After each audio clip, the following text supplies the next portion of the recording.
Mr. Minister, Excellencies, ladies and gentlemen, welcome to the premises of the Ministry for Foreign Affairs. It's really a great pleasure for me to welcome you all here to this very important discussion this morning. We are hosting this meeting and seminar today, but it's co-organized with our colleagues here, Minister of Interior, CMI, and CMC, Crisis Management Center. And you know that CMI was founded by President Ahtisaari 14 years ago. Our Crisis Management Center is a center of excellence, really, when compared to many European countries. We really want to think that we are a big power in civilian crisis management. Our theme today is a complex one, but it's a very relevant one: the status of peacemaking in African diplomacy, lessons from responding to crises.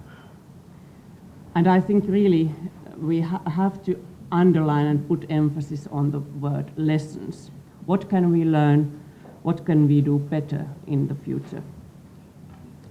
Africa and African conflicts have been regularly on our agenda, and of course also on the agenda of the EU. And we really have been trying to contribute to those forces aiming at building peace and resolving conflicts. We have contributed to both military and civilian crisis management operations, and also used our development cooperation as a tool for contributing to sustainable peace. Also, the concept of mediation is very important to us.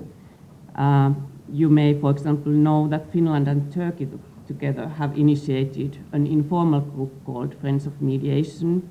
We have been sponsoring United Nations resolution on mediation and strongly supporting, for example, impunity, fight against impunity, and working for enhancing the rule of law. And of course, the resolution on 1325 has been a priority to us, as in more general terms, the role of women in peace building and mediation. So, without further ado, I would like to invite my colleague Antti Häikiö to continue with welcoming words. Dear Mr. Minister, Madam Under-Secretary of State, Excellencies, ladies and gentlemen. In 1970s, we used to be excellent in the long distance running. The Finnish runners in Olympic Games, they won gold medals, and as a result of that, half of the nation started thinking that we are indeed good in long distance running. Finland runs, Suomi juoksee was created that time. 1980s and 90s, the Finnish guys actually started succeeding in the formula driving. As a result of that, we again were thinking that we are excellent drivers, and the young people even nowadays crash their cars into the trees in the Finnish summer nights. Martti Ahtisaari got the Peace Nobel, and somehow as a result of that we started thinking that the nation is excellent in peace mediation. I don't think that's the case. There's a lot of learning. We have to develop and systematically develop our skills and knowledge in the peace mediation. It's not something that a nation has as a character or anyone has as a character. European Union currently has a staff of 5,000 people in what we call crisis management, both military and civilian crisis management activities. In comparison to the United Nations having 100,000 peacekeepers, people working in the peace building activities. There's a difference.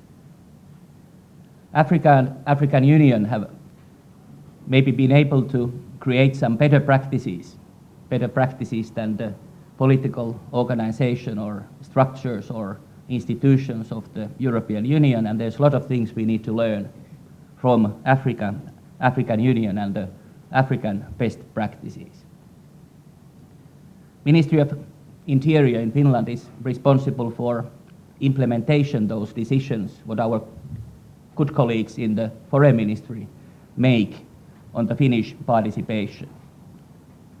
For this implementation as an operational actor, we have founded Crisis Management Center in the Eastern Finland, but working actively here in the capital region, in Europe and all over the world.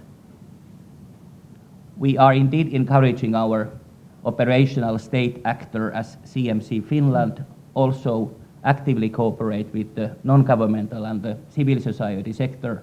And I think this event here is an excellent example of that, how the state actors also need to engage with the civil society and the non-governmental actors. And I'm happy to ask head of our research and development, Päivi Kuosmanen, to continue on the behalf of the Crisis Management Center. Thank you. Thank you.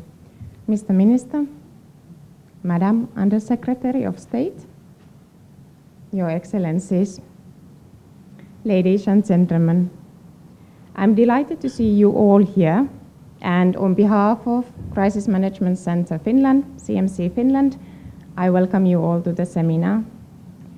I thank the Crisis Management Initiative and the Africa team arranging the seminar today with CMC Finland, and I also thank the Ministry for Foreign Affairs and Ministry of the Interior on the support to arrange and hosting the seminar.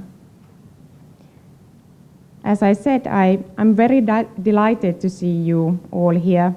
So many of you are present. Another aspect that I'm very pleased today is the fact that the seminar is a continuation to a seminar, Inclusive Mediation, Lessons from Supporting National and Regional Actors in Africa, that CMC Finland arranged together with CMI in this year in March in the House of Estates. The seminar in March also showed strong interest in Finland towards peace mediation and the work of CMI's Africa team. The interest is in line with Finland's goals to give considerable input to peace mediation. This is also declared in Finland's national strategy for civilian crisis management that was updated this year. In the strategy, it is stated that Finland aims to participate in crisis management in a comprehensive manner and which takes into account Finland's fortes.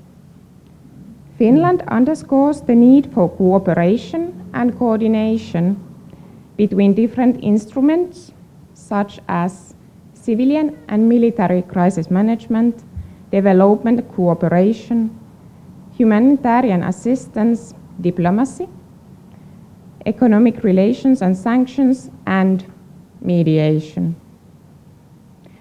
Accordingly, mediation is an activity that CMC Finland is keen to support. Furthermore, mediation has generally had or is still having a strong input to the regions where the Finnish civilian crisis management experts work in the missions. And here you can see the map on the regions where the missions have taken place.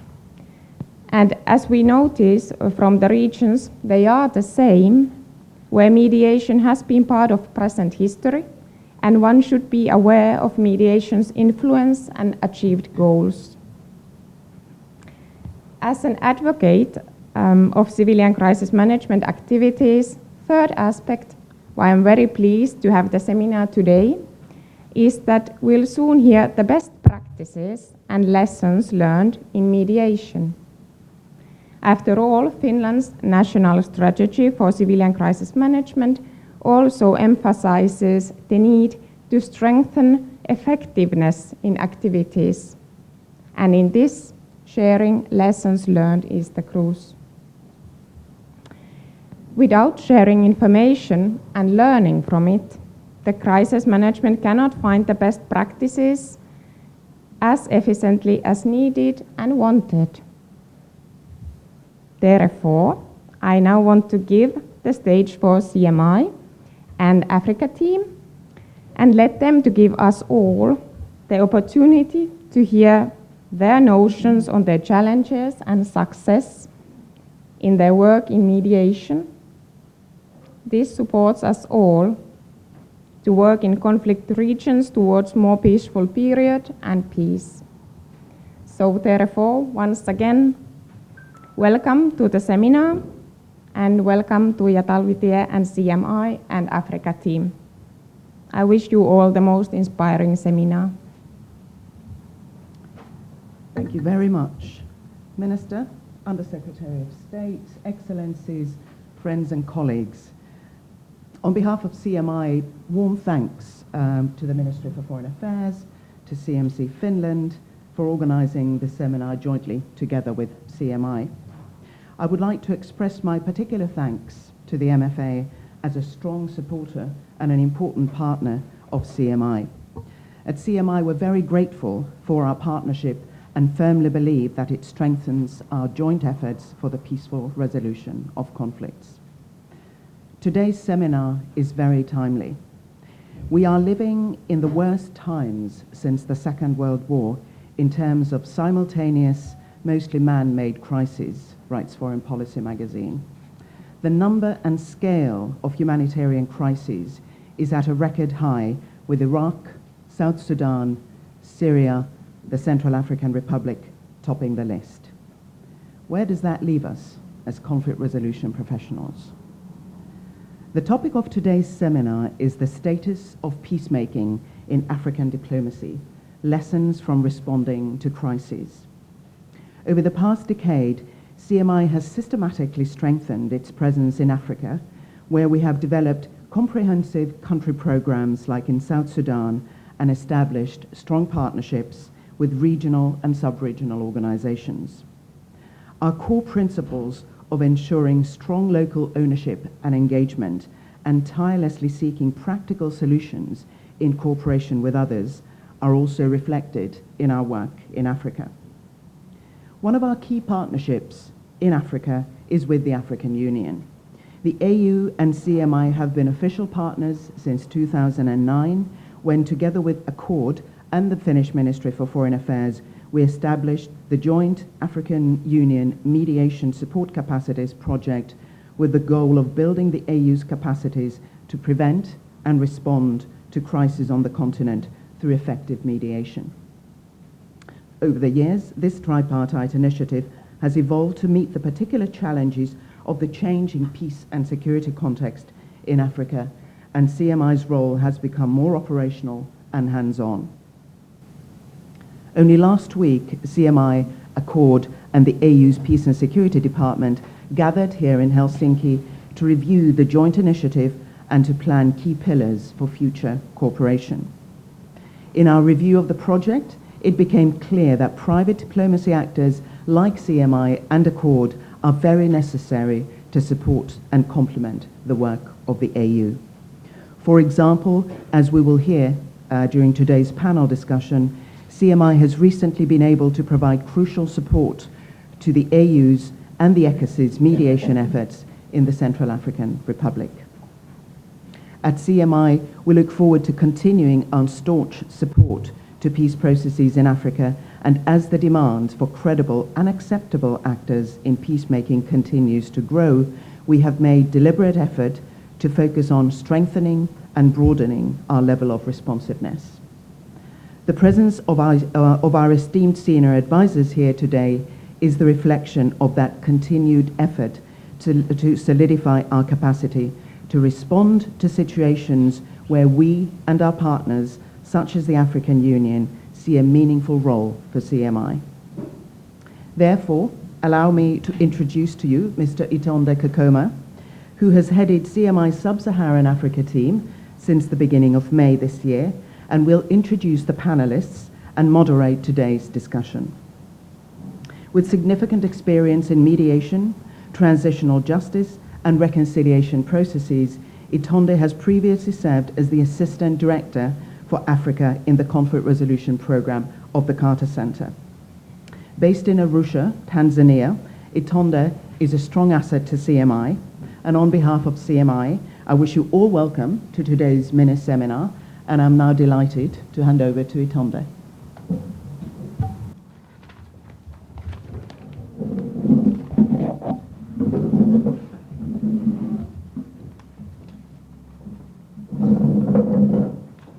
Tuija, thank you for the very warm welcome, and to colleagues here at the Ministry of Foreign Affairs and Internal Affairs, as well as CMC, thank you very much for your hospitality.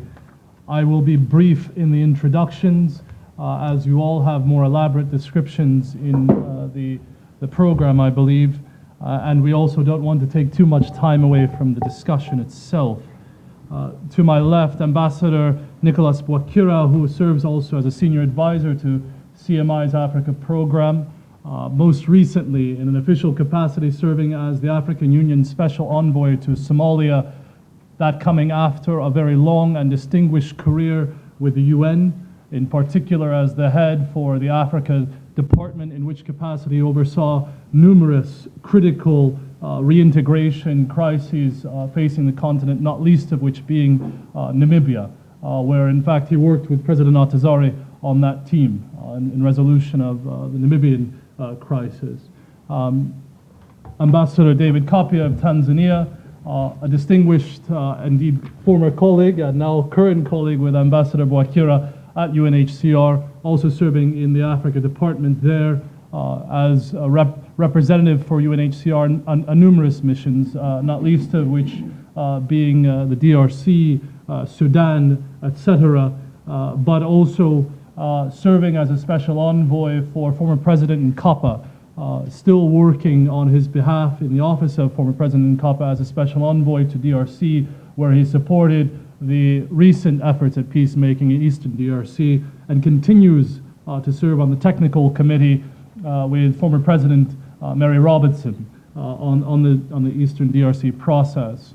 Ambassador Nureldin Satti of Sudan, a distinguished long UN career diplomat, not only with UNESCO, serving as head of cluster offices in Addis Ababa, also in Nairobi, engaged in numerous peace processes, prior to which he was in the foreign ministry of Sudan, and I would highlight also distinguished parts of his career as appointed by the Secretary General of the United Nations as Deputy SRSG in Burundi in particular, but of numerous other accomplishments. And I would further highlight him still serving as chair of the UNESCO Peace Fund.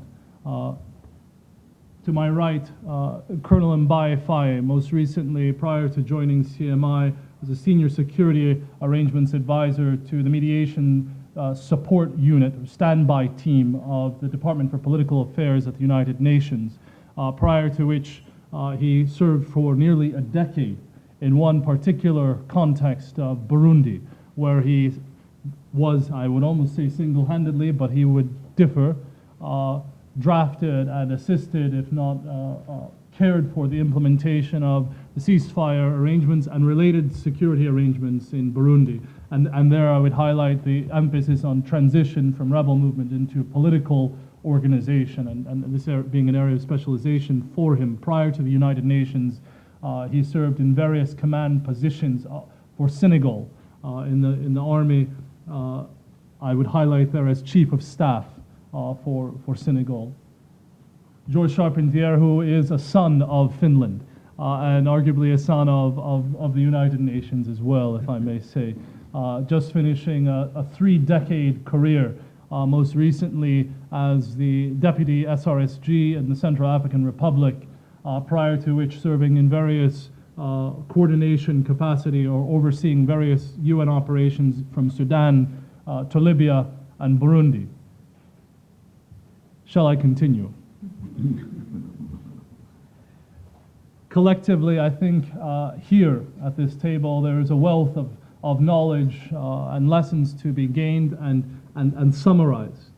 So we're very, very thankful for the opportunity to do this as a preliminary part of that ongoing process. I would be remiss if I did not recognize two of several colleagues who are present with us. Marwan, who is the head of our North Africa and Sahel team, and Mariama Conte, who is an advisor on multi-dialogue processes. Colleagues from CNI, forgive me for not naming you individually, but I in particular wanted to highlight those two individuals who I hope will contribute to ongoing discussion.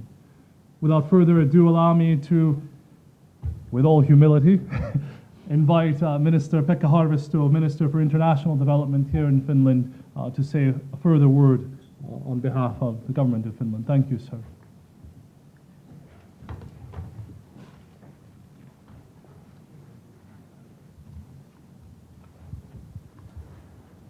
So, Excellencies, Honorable Elisabeth Rehn, ambassadors, ladies and gentlemen, and colleagues from CMI and the ministries.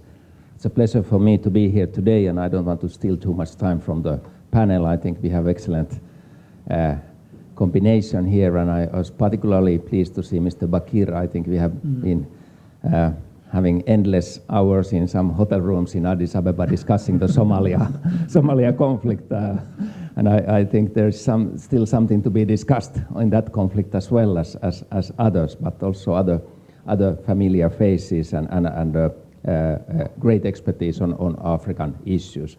I recall actually the 5 years ago meeting in Addis Ababa when CMI, ACCOD, African Union were discussing about the cooperation of supporting the African Union peace-building capabilities, and I think that was some kind of turning point, that instead of trying to arrange the African affairs from outside, giving particularly support to the African mediators and African peace facilities and giving that support, and I think this is exactly what CMI has been doing and what the Finnish government has been supporting through CMI, through ACCOD and so on, and I'm very happy to see actually some of the results, that we have more and more African peace mediators, we have more and more knowledge on the African conflicts also, and African Union has been becoming more and stronger player in this ground. When Mr. Antti Häikiö mentioned that where we Finns are good at, I immediately was thinking that earlier, at least in the sports, we were saying that we are good at everything where you need a helmet. You know, ice hockey, ski jumping, rally driving, or formula. And I don't know why is that. And maybe also earlier, when you look at the Finns and the peace, it was the peacekeepers with the helmet that were used. But nowadays we have more and more mediators without helmets. But maybe you need some kind of spiritual helmet on you when you are entering into this crisis. But I think our crisis management has really made a long step from the peacekeeping to the civilian crisis management issues, but also on the mediation issues. And I think now I feel that we have the whole repertoire on the issues that are needed. And last but not least, of course, the defending of the victims, which Madame Rehn is doing very effectively in the context of the ICC and others. And this side of the story, I think nowadays is more and more important.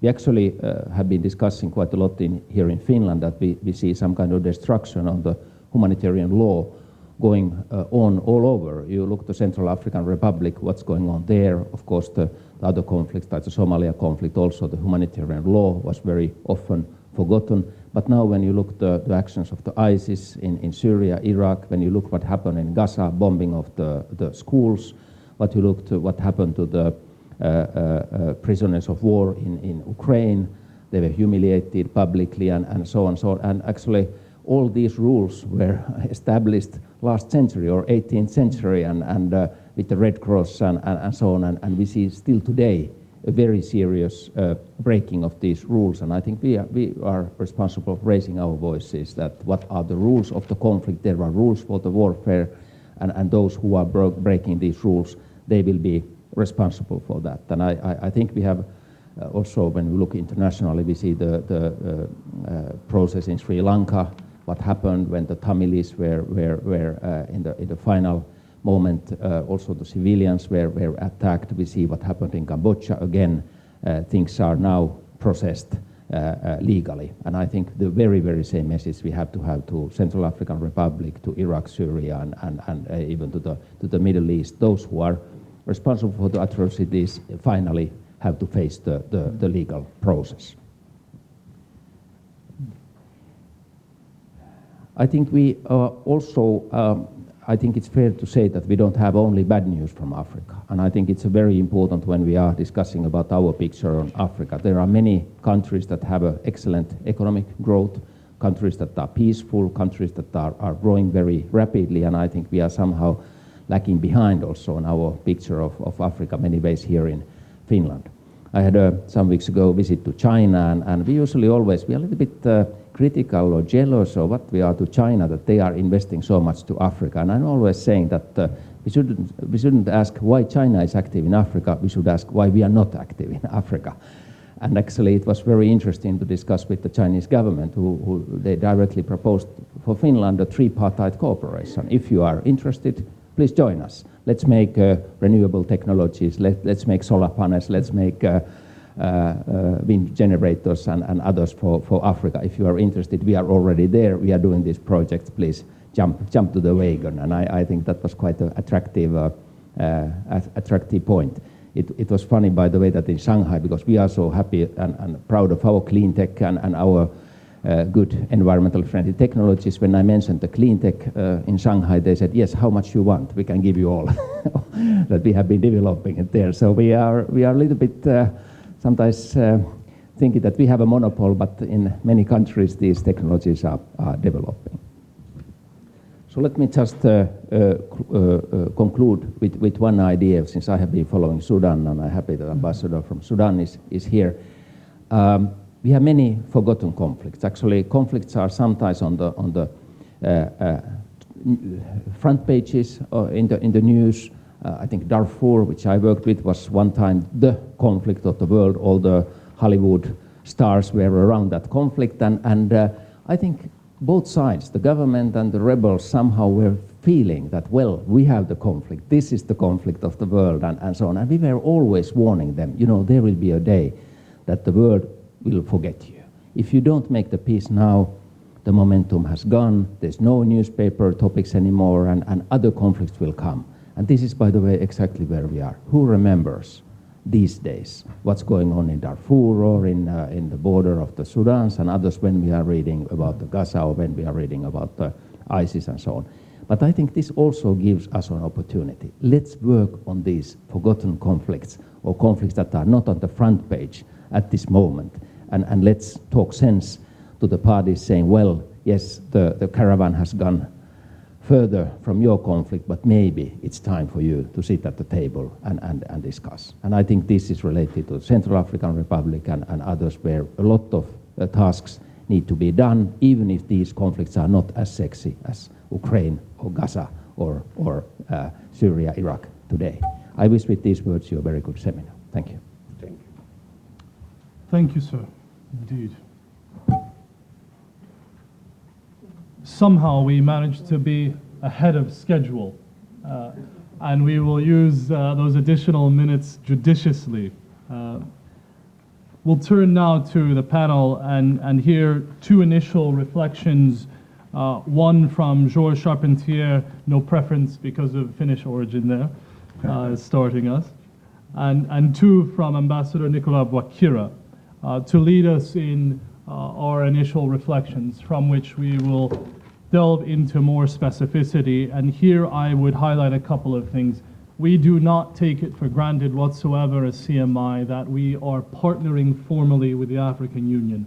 This is a rare and precious thing which we will continue to nurture. And as a result of that cooperation, we are invited by request to be engaged operationally in some of the most pressing issues facing not only the African continent but the globe. Two of those being the Central African Republic and South Sudan. And two of our colleagues will be departing from here tomorrow to advance that cooperation within the framework of the Ministry's support to CMI and Accord and the African Union. That being said, we turn to Georg and Ambassador Bwakira for some initial reflections. Before you do, Minister Haavisto, you mentioned something that has been troubling me a bit, namely neglected conflicts. And I know that there is an entire initiative and funding mechanism globally around neglected tropical diseases. I wonder why there isn't the same level of attentiveness to neglected conflicts that continue to brew. Arguably, some of the areas in which we work at CMI will focus on those neglected conflicts specifically.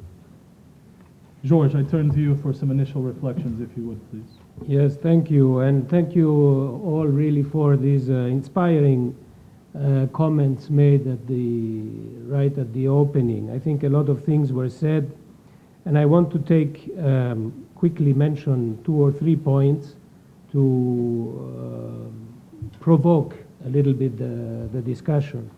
And one came up already in the initial discussion, initial presentation, and that's Finland's role in mediation in Africa. And I would say, having evolved in Africa for the last 30 years, I have clearly seen in the last 10 years a loss of confidence by political players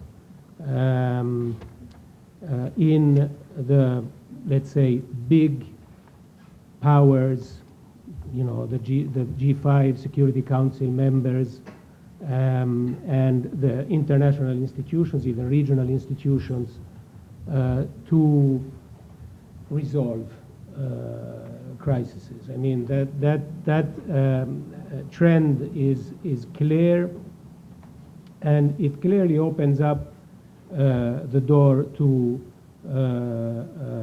less politically, let's say, labeled or involved or more neutral players. And Finland is definitely seen as a neutral player in Africa. I think there, when you're working on mediation on the ground, it's really more about building trust among key players than in ensuring, let's say, the political aura of the mediation process. It has become more important to work on that trust and create commitment and engagement from that trust than to ensure, for example, that the P5 of the Security Council are involved, that they are engaged, and so on. So there, I would say, my personal experience is indeed Finland is known, well respected in Africa, and CMI is less well known, but definitely getting more and more known and trusted. This leads me to a point that we have recently worked on, which is the follow-up, the other point, the follow-up to the peace agreements and in Africa. There is a lot of examples of signed peace agreements, cessation of hostilities, most recently the one in Central African Republic, where we were together in Arusha and realized very clearly that well, we will get them to sign something, we got them to sign something, we met there afterwards. But what kind of inclusivity and representativity was there in Brazzaville to ensure that the ceasefire will actually be implemented? And no later than 48 hours after the Seleka branch that was not in Brazzaville provoked some incidents and put that whole process of ceasefire in question. So there needs to be, as part of the engagement that we are providing, a more thorough follow-up to mediation processes and peace agreements. Arusha in Burundi is a very good example. It has worked on certain aspects. The security sector, which Colonel Faye knows very well, Protocol 3 of the Arusha Peace Accord has, let's say, worked in the balance of power between Tutsis and Hutus. But, for example, the whole part of the Protocol 1, which talks about reconciliation and justice, has not been implemented almost at all. And when we were recently in Burundi, we got it from several players from different parts that it's important to review in depth the Arusha Peace Accord and to draw its conclusions and see how to move ahead from there. Again, we talked about peace processes. We have to move away from looking at the democratic process as a blueprint. You know, you get the parties to sign an agreement, and then you have to start working on the constitution or start preparing elections. And there is a sequencing that has become too much of a blueprint. And we very often think that elections is almost a solution or almost the end part of the transition. We very often consider that elections is the end of a transition. And that is definitely a mistake, because in many countries, take Central African Republic, Burundi, and in Cote d'Ivoire during the elections, it's not about agreeing on an electoral process, on a democratic process. It's really the state of mind of the political players, whether they are ready or not, to compromise, to share power, and to move into a process for the country in the future where political and security power is actually shared and needs to be managed in a democratic way. So this requires much more work, follow-up, and in-depth work than organizing an electoral process also. Finally, and I know you are... Continue. Yeah. Well, very quickly, I will say that the socioeconomic aspects are very often kept out of the political security mediation process. This is also, in my view, a mistake. If people engage into rebellious activities, very often it's more because they lack opportunities for better jobs, they lack opportunities for better livelihoods, rather than their conviction that this party is better than the other party and they should join to gain. And the international community has had more of a curative approach to a direct approach to these socioeconomic aspects than a long-term approach. The Sahel is a very good example. In the last 15, 20 years, not much in terms of development has occurred in the Sahel. If you look at Mali, Mauritania, Burkina Faso, Niger, the amount of development these countries have achieved in the last 10 years is not very impressive. So there should also, this is my point of reflection, be a change of approach in supporting that socioeconomic development, where the international community provides investment and support to create the conditions for a homegrown development, rather than injecting money through projects and so on. That means, for example, very quickly, the EU agreeing on lifting subsidies on agricultural produce that is being produced in Mali or Cote d'Ivoire and so on, giving them a priority over 10, 15 years to enter and access the market and create the dynamics of development through that, rather than through bilateral aid or humanitarian support. I will stop there. No, thank you. George, you promised to be provocative, and indeed, I think you provoked, particularly on the questions surrounding elections and the blueprint around democratic processes. This is a sensitive subject, of course, and one that was highlighted by Madam Undersecretary here as a priority in terms of supporting rule of law, democratic processes, obviously in line with the contextual realities. Ambassador Satti, I believe he touched on a sensitive spot for you, given that in your capacity as a representative of the Secretary General in Burundi, you were responsible for organizing the elections itself. So hopefully in the discussion we can get on into this discussion. Ambassador Bwakira, I turn to you for initial reflections before turning to all. Thank you. Thank you very much, Tonde. First of all, let me say that I'm very pleased to be in Helsinki. This is my first visit to Finland.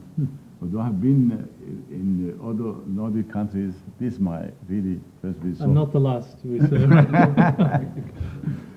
But more importantly, I would like to emphasize that there is a soft spot in Africa for Nordic countries because of the history of supporting the liberation movement and lack of colonial baggage. I remember in 1989 in Namibia, when UNHCR, as part of a UN arrangement for the process of independence of Namibia, we organized fundraising for our operations. In 3 days, the funds were mobilizing about 36 million, were fully funded thanks to the Nordic countries. So I would like to say that it is very important that Finland, among Nordic countries, continue to play a role, particularly in the area of mediation and conflict management. Now, this having been said, let me just say that in my experience dealing with conflict, while, as George said, there is a diminishing trust and confidence in a big organization like United Nations, there is also another phenomenon, which is lack of trust of parties in conflict to countries surrounding the region. And I have in mind Somalia. When in 2005, 2006, the African Union wanted to send the troops to Somalia to support the institutions, there was a resolution forbidding surrounding countries, Kenya, Ethiopia, of sending troops to Somalia because of the suspicion and historical conflict between, for instance, Somalia and Ethiopia. And in fact, in 2008, when we met in Djibouti, discussing with the different parties to the conflict, we specifically recommended that Ethiopia withdraws troops from Somalia because the presence of troops in Somalia was like a mobilizing factor for Shabab against all foreign troops. To the contrary, UN was trusted, AU was trusted. So different situation, different models. This underlines the complexity of conflict. I will then go further to say that in a crisis like Central African Republic, one has to look at the role of neighboring countries. What is the role of Chad vis-à-vis Congo-Brazzaville? What is the influence of these countries vis-à-vis of parties to the conflict? The mistrust of neighbors, neighbors who come with interest, therefore difficult to get them as the main mediators. That's where the AU and CMI play an important role. Why at the same time you do not tell those countries that they should get out? They have to be remaining, but the AU in this particular case plays, and UN play a major role to facilitate dialogue between the parties to the conflict. This one point which I would like to emphasize.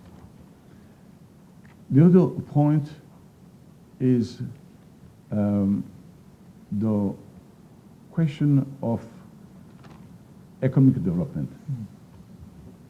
The economic development is very rapidly forgotten after the conflict has ceased. The case of Burundi. Burundi, I would say, the socio-economic situation of Burundi as a landlocked country has been extremely important as a factor to the conflict. In many situations, conflict is about power sharing and resources sharing.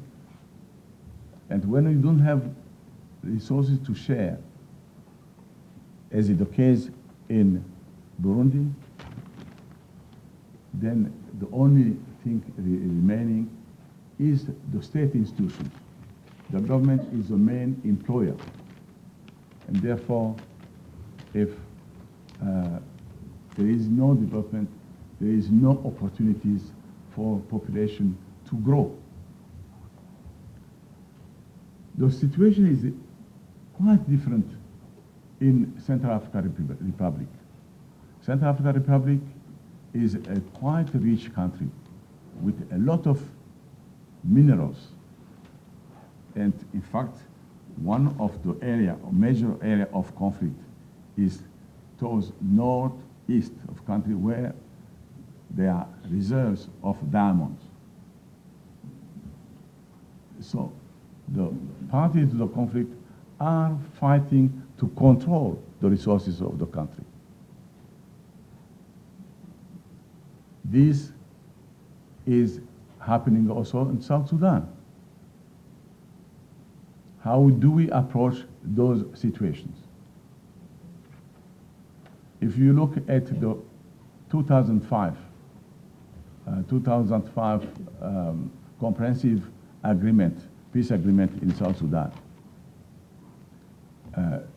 the agreement goes into details on how petrol resources will be shared at local level, state level, and federal state level. These are critical points we have to look at if we have to mediate successfully conflict. I would say that on election, I don't want to comment on the election. I will come back later during the debate. Thank you, sir. And this is a good point of departure. I'll turn to Ambassador Nureldin Satti, who was deeply involved in the Burundi process, and I already mentioned the role and organization of the elections. Could you speak to this fundamental question around, and not to put a negative, but it's a realist question, the consequences of democratic processes on peacemaking? Thank you very much, Itondi. I'm happy to be in Helsinki for the first time also. and I hope it will not be the last time, as you said.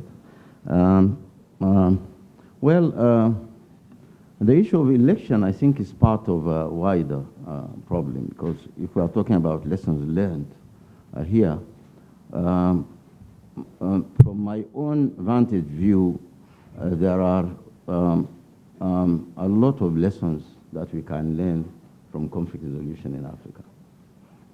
For me, the first one is that we need to have a more comprehensive approach to conflict resolution. So far, we have had the piecemeal approach to conflict resolution. And here I join my colleagues.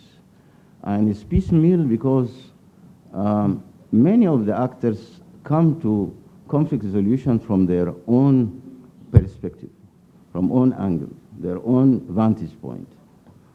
If you are in the humanitarian, you come with the point of view of a humanitarian actor. If you are in politics, you come from the perspective of a politician. If you are an economist, you come from the perspective of an economist. If you are, for me, that's one reason why, since I was ambassador in Paris in 1992, ambassador to UNESCO, one of the programs that I liked a lot and I continue to be engaged in until this moment, actually UNESCO is celebrating the 25th anniversary of Kosovo Peace Program in Yamoussoukro later this month, is that that idea gives a comprehensive approach to conflict resolution. It's about understanding the people. If you want to help the people, you have to understand their history, you have to understand their culture, you have to understand their living conditions, where they are coming from, where they are going to, what are the obstacles, why are they fighting. And people do not only fight for one reason, they really fight for a number. That's why conflicts are so complex. And we have to face this complexity of conflict by having an overall, a comprehensive approach to it.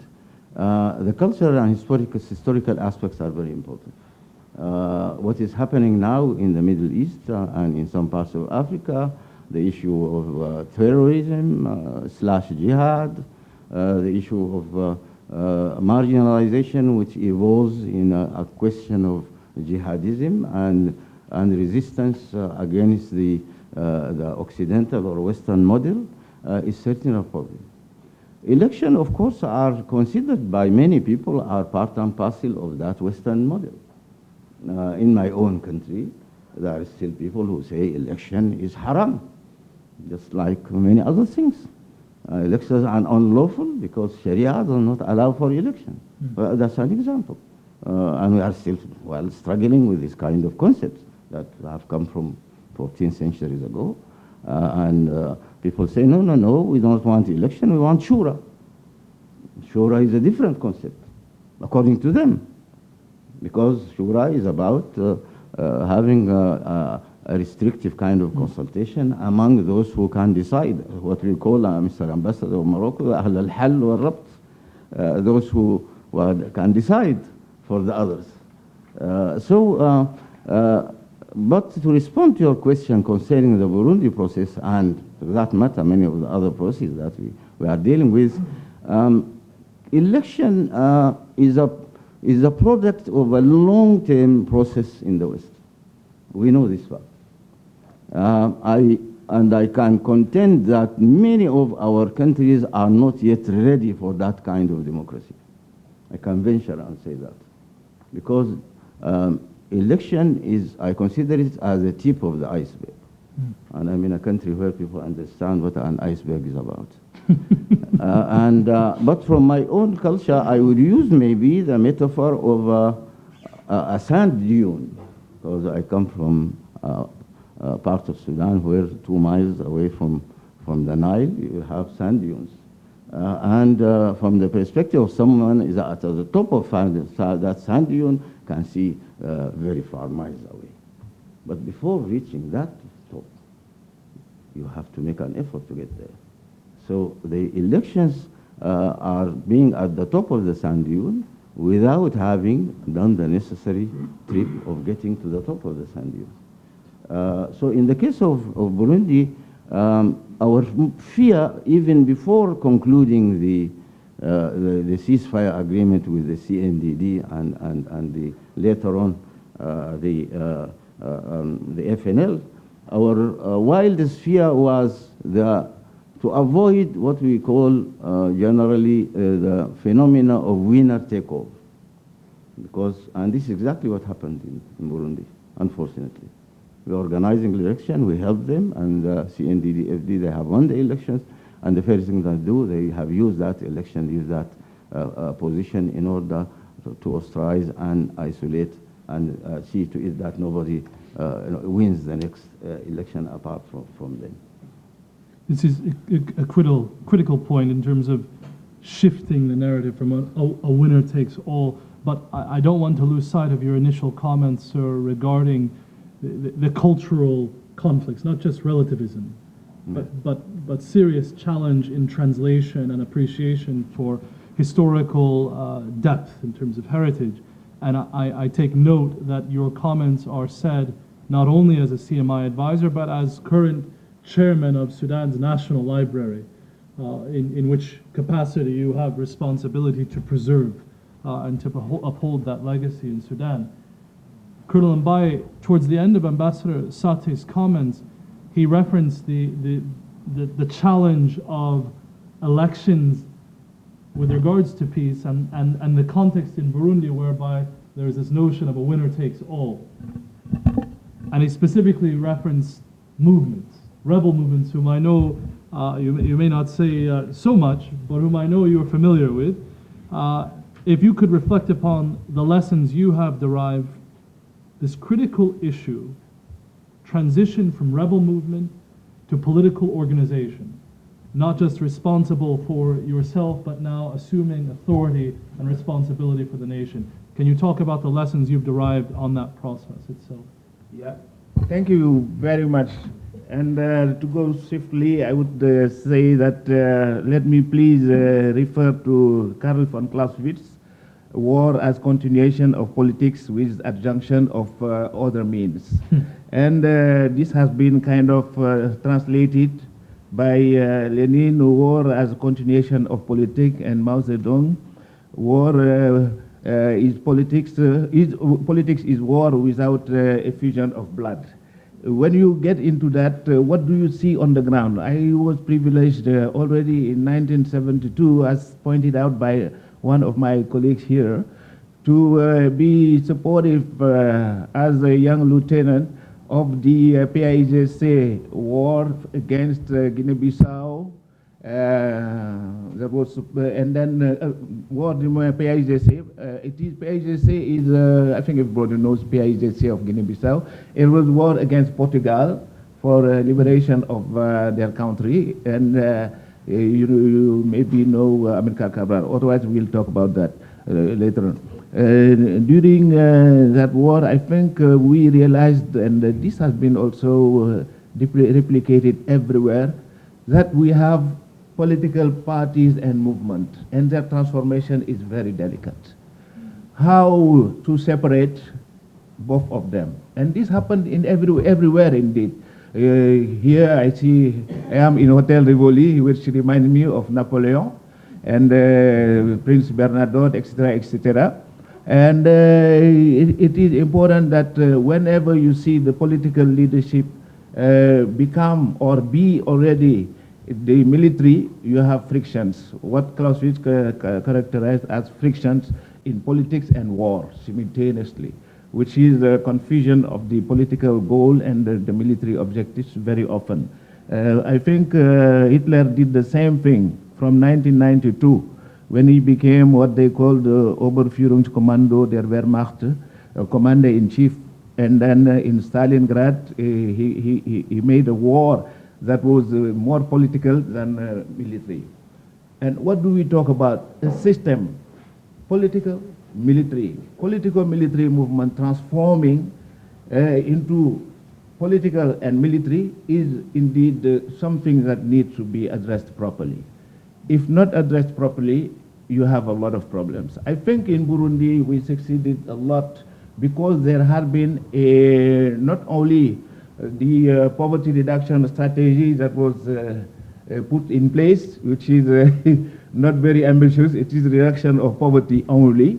But there was a peace consolidation strategy in parallel, which is, I think at some stages, your country shared the configuration on Burundi, as well as also Norway and Switzerland successively. And this was important because this was real follow-up at all the dimensions, including within a tracking system and very flexible fundings towards resolving problems as they come up.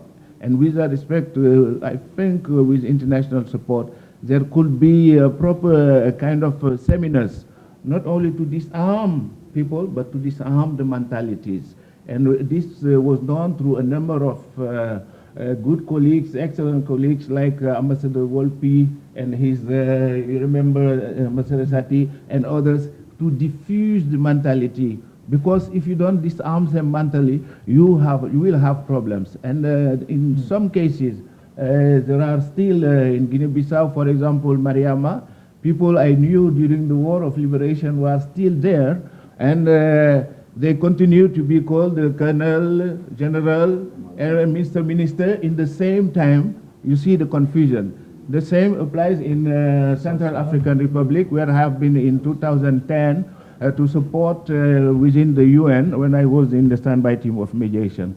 Yeah, I think that's the problematic is there. Solutions should be there, and we are doing our best in support of the UN or with the UN oftentimes when they ask, so that we can, in the cessation of hostilities or ceasefire agreements, which are quite different, because the second one is more comprehensive and has political and other implications, including political, social outcomes for those combatants. Not only say you signed it and then you have to respect it. So these are the problems I think that are behind. Thank you. Thank you, sir, very much. Before we open for questions, I will turn to Ambassador Kapya, and here I would like to emphasize the recent and current role you have on the Eastern DRC process on behalf of the region as well as the United Nations. And if you could speak to the challenge of follow-up mechanisms vis-a-vis peace processes. I'm familiar with one movement as it stands that literally names itself after an agreement that wasn't followed up on, that I know you yourself, President Kapya, President Obasanjo, General Sumbeo advanced. If you could reflect upon follow-up mechanisms, sir. Thank you, Tonde. Honorable Minister, Honorable Secretary of State,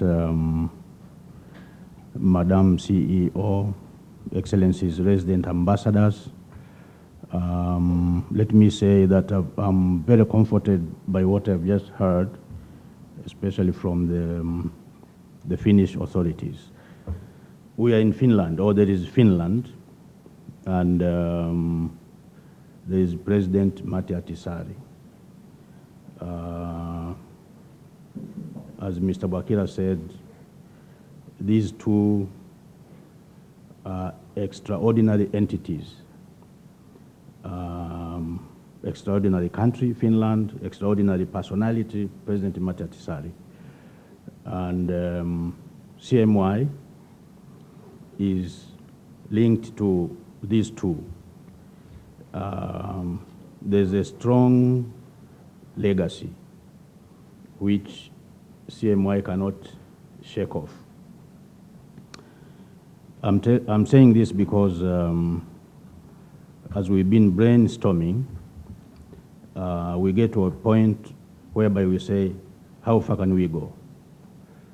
Because we all know that peacemaking in itself is expensive. If you have to make peace, then you are talking about resources.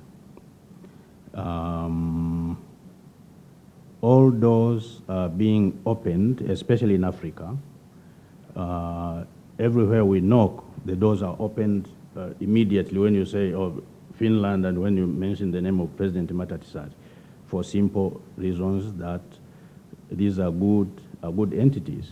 You know, people are not scared. if you mention the big names, that, oh, we are coming, you know, we are an NGO from we have to be careful. So we need to reflect more, and we all believe that CMI can make the difference. But in those reflections, we will just have to see how far we can go. Follow-up mechanisms. The DRC, the Democratic Republic of the Congo, since 1960 has been up and down, conflict after conflict, resolution after resolution. I remember in 2008 when former Nigerian President General Olusegun Obasanjo was nominated by the Secretary General to be his special envoy, and former Tanzanian President Benjamin Mkapa was nominated by the AU and the region to be the special envoy. I was part of the team. So we went to Kinshasa, and General Obasanjo told President Kabila, who is also a general, but a younger one, told him, General, when I was a lieutenant in the Nigerian Army in 1960, I came here with the UN forces. Now, 50 years on, I'm coming here as a retired general and as a retired head of state twice in Nigeria to talk about the same issue. What is the problem? The younger general looked at the older general and just smiled. The follow-up mechanisms. So these two gentlemen, President Obasanjo, President Mkapa, worked for 2 years and got to the day when the agreements in Goma were signed. This is March 2009. Beautiful agreement, signed, and we all left. I can tell you, because I was part of the follow-up teams with General Mbaye, we went to Kinshasa. We get to Kinshasa for 3 days. The minister is nowhere to be seen. We fly to Goma. We go to Goma. The national follow-up mechanism is nowhere to be seen. Definitely there must be a problem. And if nothing is implemented, then you have a renaissance of the M23, which is a new rebellion. They said now we go back to the Goma agreements and we reb and we start afresh. So I will go back to Mozambique because that I think was the best example. But Mozambique, after the agreement was signed, there was proper follow-up mechanisms, and Aldo Aiello, the Italian statesman, made sure that the agreement was implemented to the latent spirit. And Mozambique is there, I think, over 20 years, though they started recently, but I think for more than 20 years there was some peace. So this is one of the key issues we should look at. Once the agreements are signed, how far should we go? How long should we remain engaged? Thank you. Thank you, sir.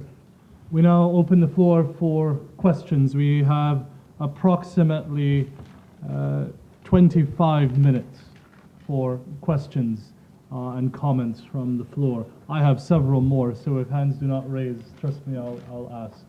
I see one here. Thank you for assisting. Any others? Thank you, madam. Gentleman here in the center. We would encourage a conversational approach, but also bearing in mind that there are more than one individual in the room, so brevity is welcome. Yes, thank you very much. Thank you very much, and thank you very much for the very inspiring panel and a very distinguished panelist. My name is Pertti Anttinen. I'm now actually my first day at the Africa Department into Foreign Affairs. I just come back from Zambia. I ended my tour as an ambassador, Finnish ambassador in Lusaka, also covering Malawi and Zimbabwe. And actually my comment is derived from my experience there, and I'm very happy to hear Honorable Minister mentioning that Africa has also success stories, and I would say that the success story is at the moment is the whole Southern African region, and even let's say SADC plus. I think there's a remarkable progress there in terms of consolidating peace in the area, also consolidating the economic growth, and Zambia is a very good example of that. And I just want to pick up a few things which I think are very important there, and I think Ambassador Bwakira mentioned the role of neighboring countries and external actors that can be very destructive, and we know the history of Southern African region, SADC region. There was one actor which was very much destabilizing other countries, and when that country, South Africa, became democratic nation again, the whole scene actually changed a lot. And I think one of the reasons for success story in Southern Africa is that there are no external actors as such, stabilizing as we can see in some other parts of Africa. But I think one issue is what I think is there's still a degree of fragility built in the societies, even in Southern Africa. We've seen that in Mozambique, that's recently mentioned, and others, even Lesotho now. And we have to keep an eye on that also. And therefore, I think sometimes EU is a bit too much driven by conflicts. You know, our foreign agenda is full of conflicts. But if you sometimes forget that we have to be also present and very involved in the countries that have enjoying the relative stability, including Zambia. Elections were mentioned, and I have to say that I'm very glad to be in Zambia when the peaceful elections were held in 2011, resulting in change of powers, which is very important. So people have a feeling that through voting they can actually change leaders in the country. Same in Malawi, less so in Zimbabwe, but that's another story. And obviously, one of the big issues is that the mentality of winner takes it all. I think it's very important to maintain the spirit of democracy in all areas, even in the countries such as Zambia and Malawi and others. And my last point actually is, which Mr. Charpentier brought up, is the socioeconomic dimension. I think inequality is one of the biggest threat to peace, even in the Southern African region. I think the economic growth, which has been very rapid, very solid in Zambia and others, if the inequality dimension grows too much, I think that may be one of the issues that may destabilize and may put the peace in jeopardy in the whole region. So, thank you. Particularly in South Africa. South Africa and the region. Yeah, indeed. Madam Wren, if you would, in the front here. Thank you. Thank you. My name is Elizabeth Rehn, and I have done a lot with both peace mediation and peacekeeping and peace whatever. For the moment, and my questions will be a couple of them around what I'm doing just now. I'm a member of the board of the Trust Fund for Victims at the International Criminal Court, on my way next Sunday to Johannesburg for a conference where ICC meets Africa. That will be quite tense. I will talk for putting the victims in the focus. And there, of course, my first question comes, and that is justice.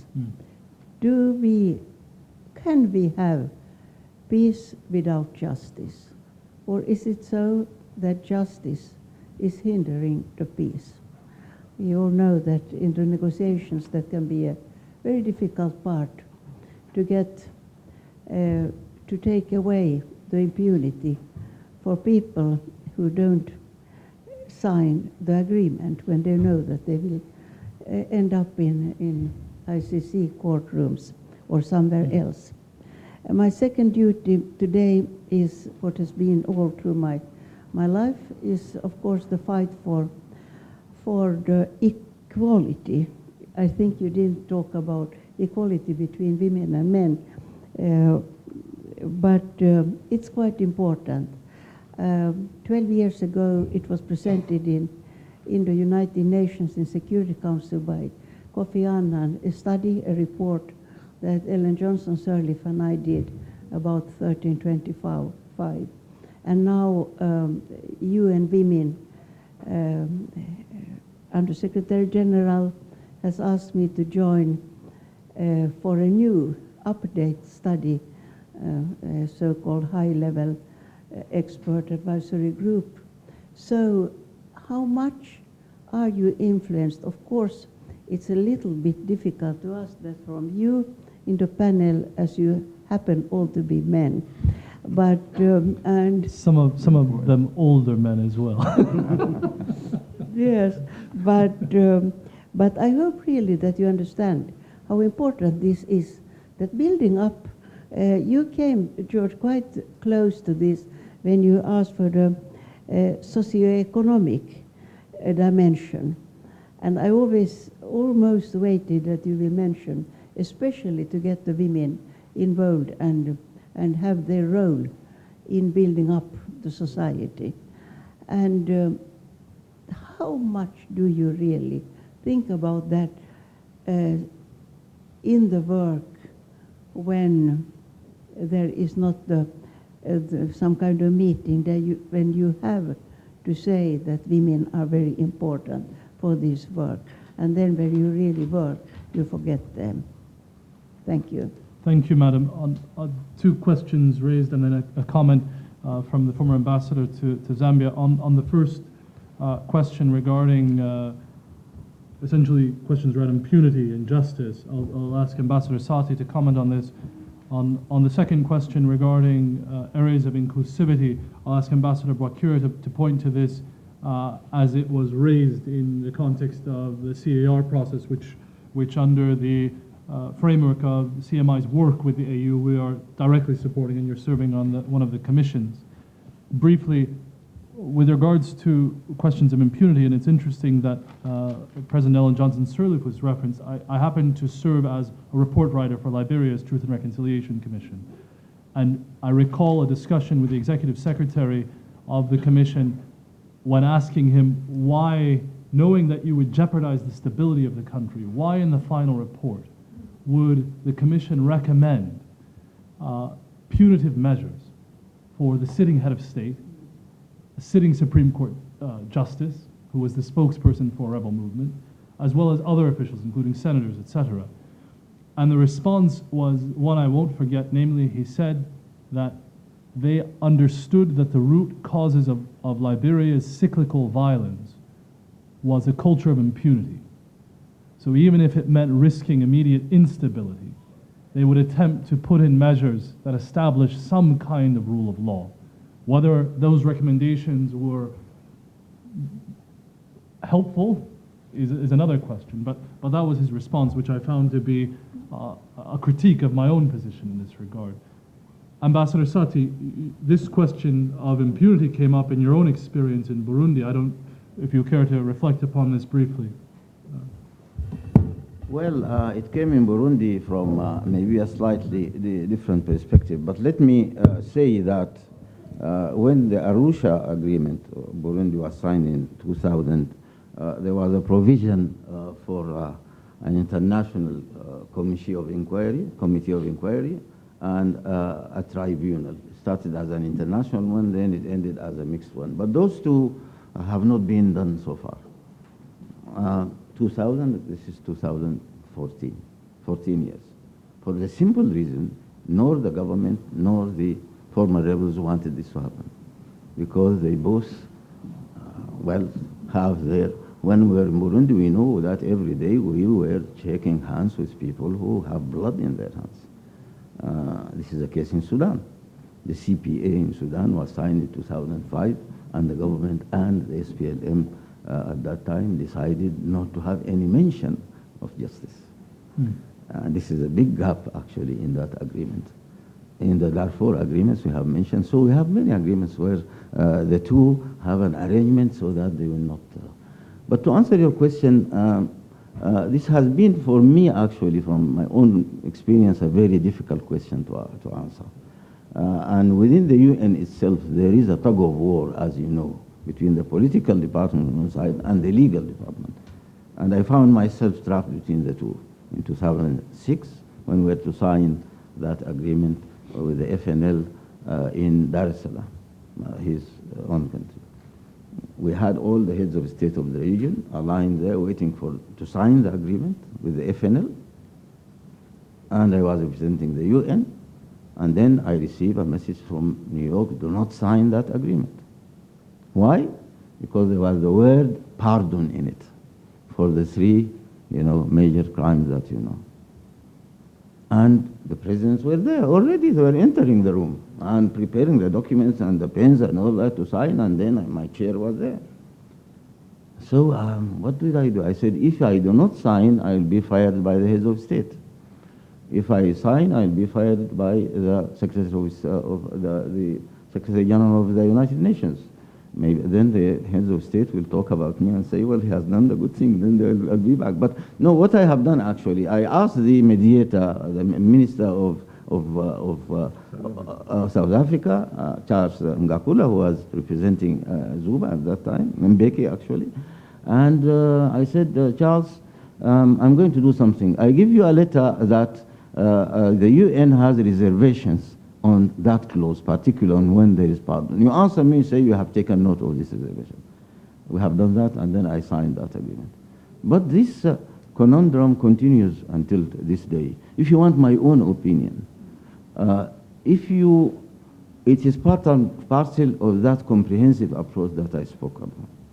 You have to have a comprehensive approach, the socio-cultural one, the economic one, the peace part of it, and the justice part of it. Accountability. And accountability has to be there.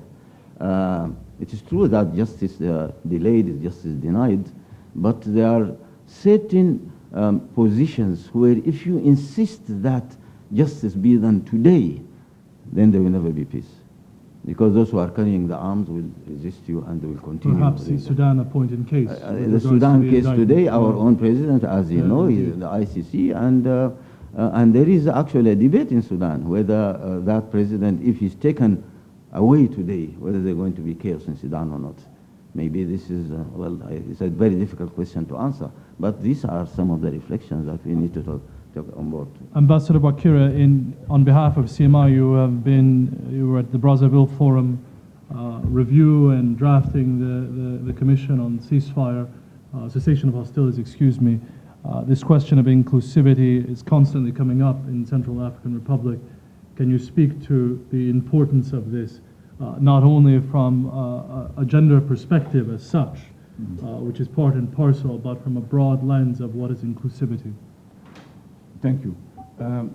In the case of Central African Republic, I would say that the question of inclusivity was indeed in the minds of the contact group, international contact group, because the documents which we were considering in Brazzaville were first prepared by parties to the conflict in Bangui before they came to Brazzaville. At that point, all elements, political elements, military elements, women, trade unions, were all invited. However, the ex-Seleka did not participate in the discussions in Bangui because they were in Benin in a consultation with the former Prime Minister Jotodia. But I can say that the international contact group was satisfied that everybody who had to be consulted has been consulted. There are elements of Central Africa citizens outside in diaspora who were not involved. And those came in Brazzaville, and the Prime Minister, who happened to be in Brazzaville himself, agreed to add them on the list. So I think on that side, one can say the process was fully inclusive. We'll take more questions from the floor.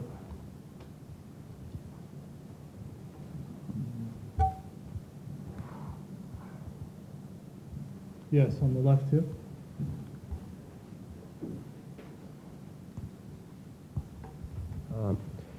Hello, Thank you. My name is Tapio Rantanen. I work as a desk officer for mediation and women, peace and security here in the Ministry for Foreign Affairs. I would like to present to the distinguished panelists and the audience one very short advertisement, one point and one question. The advertisement part is to introduce Miss Laura-Tuulia Lehtinen as the new national coordinator for mediation within the Ministry for Foreign Affairs. She has just begun her term here and will be very instrumental partner for all colleagues here in the Ministry and in Finland and indeed to our international partners as well.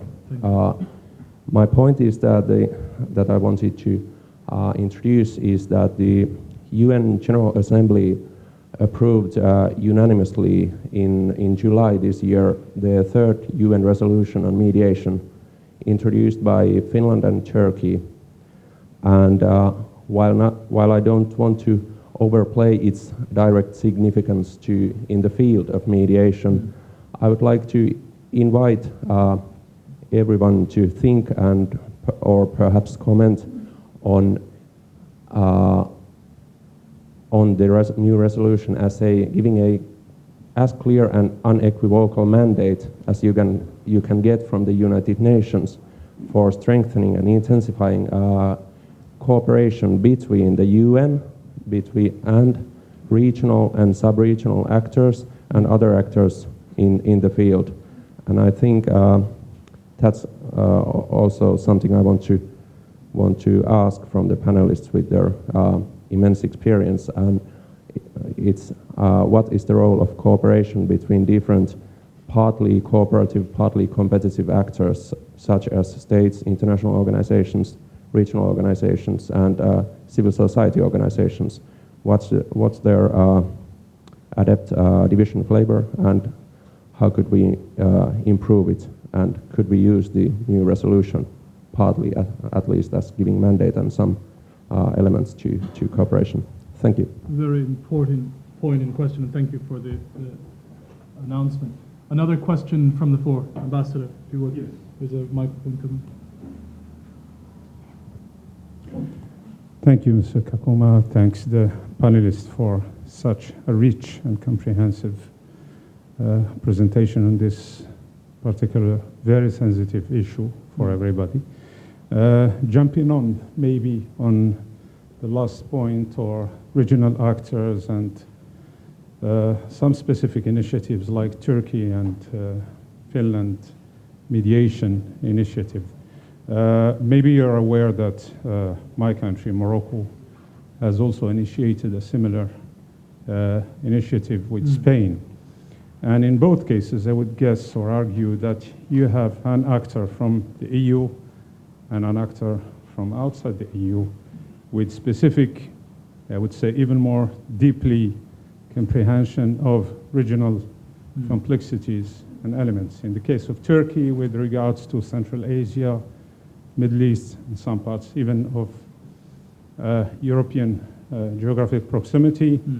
In the case of Morocco, I don't need to emphasize its historic role, in Africa as a historical African partner, but also as the closest partner to the EU outside the EU members. So don't we need actually to see more coordination and cooperation between those two entities in particular and similar actors in general? That's one question. The other question relates to another equally important aspect, and that's related to some mechanisms of peace building and peacemaking and mediation. And that's what Ambassador Nureldin developed in his presentation with regards to a comprehensive approach. And I thank him for underlying specifically the cultural aspects. We know that so many conflicts around the world today, specifically in Africa, but also in our part of the world, because if I speak of Morocco, we're also part of the Arab world. And I think most of those conflicts today, unfortunately, are underlined or motivated by some cultural or religious, I would say, or ideological aspects, and this needs to be taken into account. I would like just to mention here, as you know, as a thought maybe to share with and information to share that some of you might be aware of, that there is this new aspect of spiritual security or spiritual dimension that needs to be taken into account. And my country particularly is working here it's taking this issue very seriously, and we are already partners with so many African brothers, specifically in Mali and other Western countries that are, the case of Central Africa has been mentioned here. And so we are forming what we call imams or predicators in so many African countries, and including some North African countries, basically Tunisia and Libya.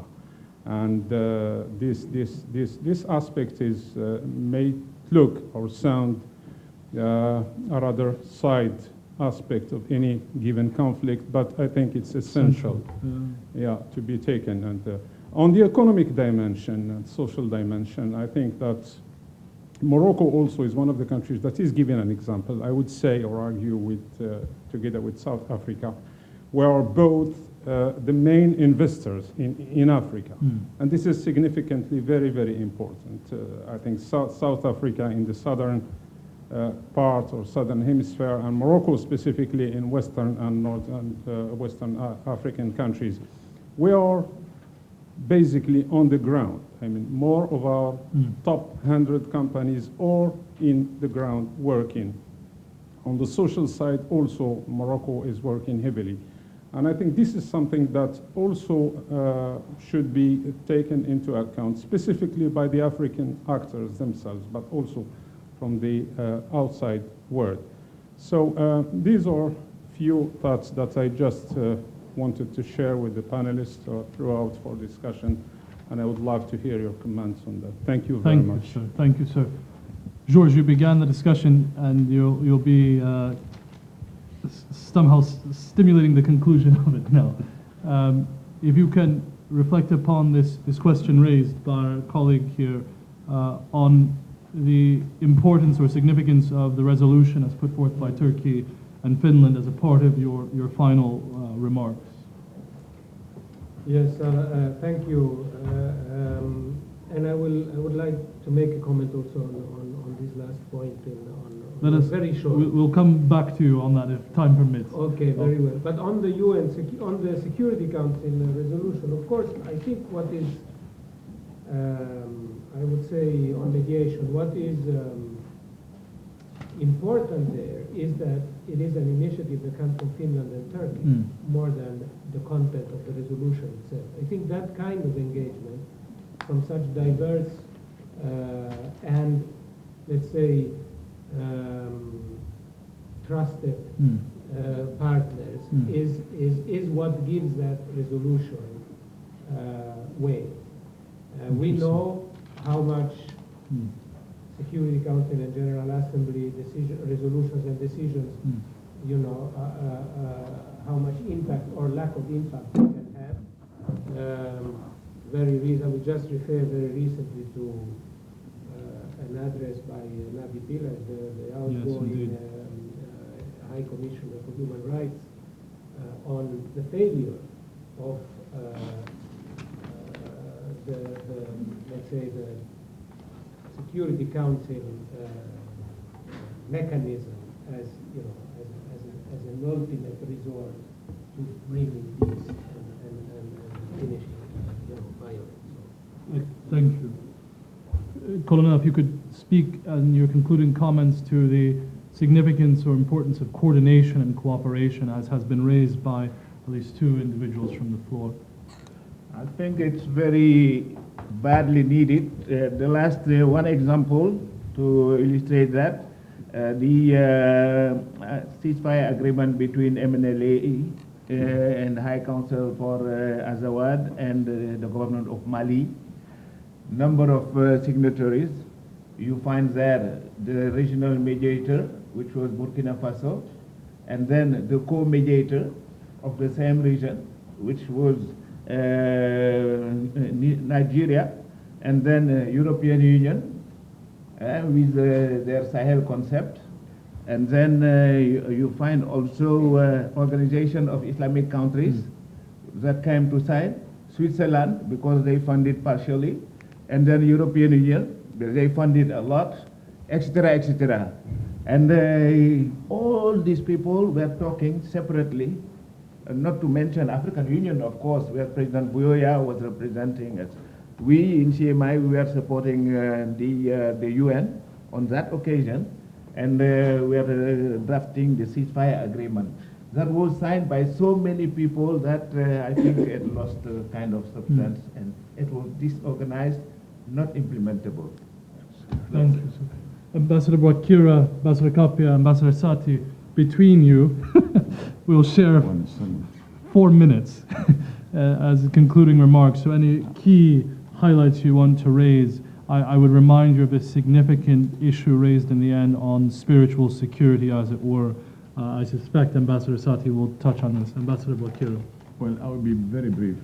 I have not seen the UN General Assembly resolution. However, one dimension which has been mentioned in several occasions by the Secretary General is the need for partnership between the United Nations, regional organization, and civil society. So, I mean, the mistrust mentioned by George can be overcome by bringing everybody on board. And I would say that in the particular case of Central Africa Republic, in Brazzaville, it was touching to see that the imam and the bishop were together at the same time signing the agreement on cessation of hostilities. So that dimension seems to have been captured by those who prepared the agreement. Ambassador Kapya, concluding remark in the singular. Remark. No, the concluding remark will be by you as head. Me, I want to thank Elizabeth for emphasizing the role of women. I remember in 1999 we were sitting in Arusha on the Burundi peace process, which was being moderated by the late President Nyerere. And one evening, he was invited to a reception to commemorate the 37th anniversary passing of Prince Rwagasore of Burundi. So we went there, and the president asked, where are the women? Where are the women in this peace process? So at the next sitting, the women came, and that made a lot of difference in order to attain the final touches of the peace agreement. So that's a very good point. On economic and social dimension aspects of mediation, all these are important elements. We are not talking about a Marshall Plan, but what we are talking about is to see that once the agreements are signed and these people now are left on their own to move, it's like a child who starts to walk. If you don't hold the hand, it will fall down. Yeah, so all these elements should be well borne in mind. The case of South Sudan. Thank you. Ambassador Satti, you have 15 seconds. Sudanese time. Yeah, well, I happen. Well, I'm glad to be a Sudanese, so I can take 2 minutes. My former Director General at UNESCO, Federico Mayor, used to say there are 2 ways of thanking people, a short way and a long way. The short way is thank you. The long way is thank you very much. So I'm going to say thank you very much, but I'll touch very quickly on the issue of regional, very quickly. I always believe that cooperation between external and regional and national actors is very important. It can make or break, especially external actors. In many conflicts around the world, if the external actors who have the power do not align their policies and their approaches to conflict, there will be no peace. For sure, there will be no peace.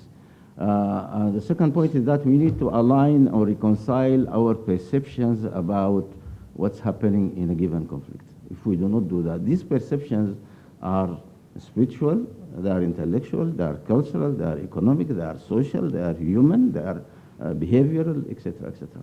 So if this is not reconciled in a certain way, that's why I'm talking about this global approach to the issues of conflict and avoid this piecemeal approach. There's a structural issue that need to deal with, but there is also a kind of an intellectual one about the perceptions that we need to. Spiritual, I think peacemaking is very important, especially today. As a UNESCO man, we have been saying this, Mr. Ambassador, over the last 25, 30 years, that do not forget that not all people have their own approach to spiritual issues.